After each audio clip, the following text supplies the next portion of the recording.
Hello welcome to economic pulse. నేను మీ శివప్రసాద్ని. ఈ వీడియోలో మనం మరికొన్ని అంశాల గురించి మాట్లాడుతున్నాం.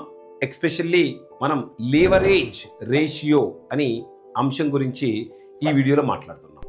సో ఫస్ట్ ఆఫ్ ఆల్ మనం ఏదన్నా కంపెనీ ఎదగాలి అంటే ఆ కంపెనీ యొక్క అప్పులను కూడా పరిగణలోకి తీసుకోవాలి. ఎందుకంటే కంపెనీ యొక్క ఎదుగుదలలో డెట్ అనేది ఎక్కువ పాత్ర పోషిస్తుంది. ఉదాహరణకి మనం చూసుకున్నట్లయితే 2 కంపెనీలు ఉన్నాయి. సో ఈ 2 కంపెనీల్లో మనకు ఒక కంపెనీకి డెట్ ఎక్కువ ఉంది, రెండో కంపెనీకి డెట్ తక్కువ ఉంది. ఇప్పుడు మీరు ఏమనుకుంటారు? డెట్ తక్కువ ఉన్న కంపెనీ మంచి పెర్ఫార్మెన్స్ ఇస్తుంది అని అనుకుంటారు. కాబట్టి ఇక్కడే మీరు పప్పులో కాలేసినట్టు. ఎందుకంటే డెట్ తక్కువ ఉందా డెట్ ఎక్కువ ఉందా అనే దాన్ని మనం ఆ కంపెనీ యొక్క ఈక్విటీతో కంపేర్ చేసి మనం మాట్లాడాల్సి ఉంటుంది. సో కాబట్టి ఈ వీడియోలో మనం డెట్ టు ఈక్విటీ రేషియో గురించి మనం మాట్లాడటం జరుగుతుంది. ఇది మరొక most important element to choose a company. ఒక కంపెనీ చూస్ చేసుకోవడానికి ఇది మరొక మోస్ట్ ఇంపార్టెంట్ ఎలిమెంట్గా మనం ఖచ్చితంగా తెలుసుకోవాల్సినటువంటి అంశంలో ఇది ఒకటి. First of all let us understand. ఆ పేరులోనే తెలుస్తుంది మనకు. ఫర్ ఎగ్జాంపుల్ డెట్ గనక 20 రూపాయలు డెట్ ఉంది, మనకు 20 రూపాయల డెట్కి ఇన్ జనరల్గా మాట్లాడితే 100 రూపాయల ఈక్విటీ ఉంది. ఇప్పుడు అసలు ఏమైనా ప్రాబ్లమా? ఇప్పుడు 20 రూపాయల డెట్కి ఎప్పుడైతే 100 రూపాయల ఈక్విటీ ఉందో మనకు ఆటోమేటిక్గా 1/5 అంటే 0.2.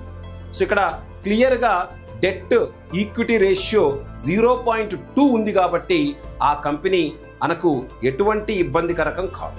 అంటే డెట్ ఈక్విటీ రేషియో ఎప్పుడు తక్కువ ఉంటే మంచిది.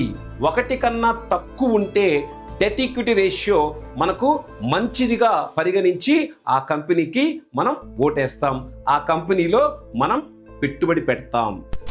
మనకు రెండో కేసులో ఒక కంపెనీ యొక్క 2000 రూపాయలు డెట్ ఉంది. సో డెట్ 2000 రూపాయలు, ఓన్లీ ఆ కంపెనీ ఈక్విటీ వచ్చేసేసి 1000 రూపాయలే ఉంది. సో ఇప్పుడు మనం చూసినట్లయితే డెట్ ఈక్విటీ రేషియో దగ్గరగా మనకు 2 వరకు ఉంది. సో కాబట్టి డెట్ ఈక్విటీ రేషియో ఎక్కువ ఉన్నట్లయితే ఆ కంపెనీ మనకు పెద్ద లాభదాయకం కాదు. సింపుల్గా మనం మాట్లాడాలంటే ఏ కంపెనీనైనా మీరు గుర్తుంచుకోండి, ఏ వ్యాపారాన్ని గుర్తుంచుకోండి, అప్పులు ఉన్నప్పుడు ఆ కంపెనీ కానీ ఆ వ్యాపారం కానీ ఎదగలేదు. కాబట్టి ఎప్పుడు కూడా అతనికున్న అప్పులు మనం దేన్ని బట్టి మనం బేరీ చేసుకోవచ్చు. ఇది కంపెనీ పాయింట్ ఆఫ్ వ్యూలో ఎక్స్ప్లెయిన్ చేసేదే డెట్ ఈక్విటీ రేషియో. సో మీకు అర్థమైంది అనుకుంటే నేను చెప్తున్నాను. సో కాబట్టి మనం ఏ కంపెనీలో పెట్టుబడి పెట్టేటప్పుడు ఆ కంపెనీకి ఉన్నటువంటి డెట్ ఈక్విటీ రేషియోని చూసుకొని ఇన్వెస్ట్ చేయడం అనేది చాలా మంచిది. సో ఇక్కడ మనకు డెట్ ఈక్విటీ రేషియో సహజంగా 1 కన్నా తక్కువ ఉన్న కంపెనీలన్నీ కూడా మనం పాజిటివ్గా తీసుకుంటాం.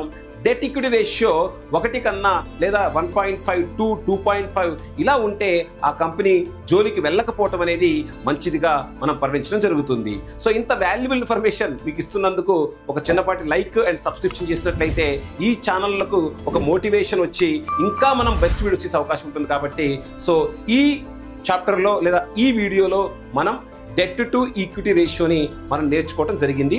Thank you very much. Next మరొక వీడియోలో మళ్ళీ కలుద్దాం. నేను మీ Shivaprasad, economic pulse. Thanks allot.